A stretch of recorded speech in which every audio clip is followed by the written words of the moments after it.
हाय मित्रांनो, आज मी एक नवीन रेसिपी बनवते आहे। तर आज मी बनवते आहे कढी। तर कढीसाठी मी दही घेतले, त्यामध्ये बेसन टाकलं, हिरवी मिरची, लसूण, कढीपत्ता घेतला। नंतर मी बेसन पीठ आणि दही फेटून घेतलं, त्यामध्ये थोडीशी हळद टाकली। हळद नंतर त्यामध्ये मी थोडंसं मीठ टाकलं आणि थोडीशी कोथिंबीर टाकली। पुन्हा मी फेटून घेतलं छानपैकी।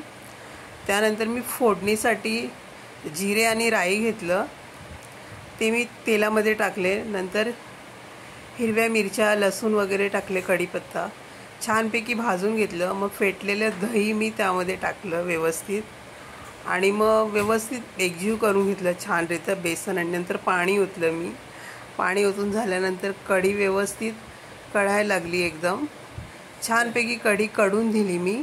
नंतर मी कढी भाजीसाठी मी मसुराची डाळ आणि मुगाची डाळ भिजवून घेतली होती।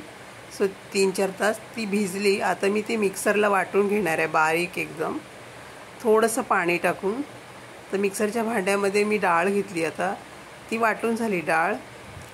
आणि आपली कढीसुद्धा छानपैकी कढून झालेली आहे। तर आता मी जी डाळ वाटून घेतलेली, त्या डाळीमध्ये थोडंसं जिरे टाकणार आहे।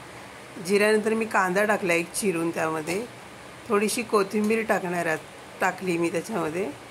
आता थोडीशी हळद टाकणार आहे त्याच्यामध्ये मी। हळद नंतर मी त्याच्यामध्ये मीठ टाकणार आहे आणि हे व्यवस्थित एकजीव करून घेणार आहे छानपैकी मिक्स। कढईमध्ये मी तेल टाकले गरम करण्यासाठी। स्वतः मी एक एक भजी त्यामध्ये सोडणार आहे। तर एक एक भजी मी त्यामध्ये सोडले छानपैकी। आता अशीच मी सर्व भजी सोडणार आहे।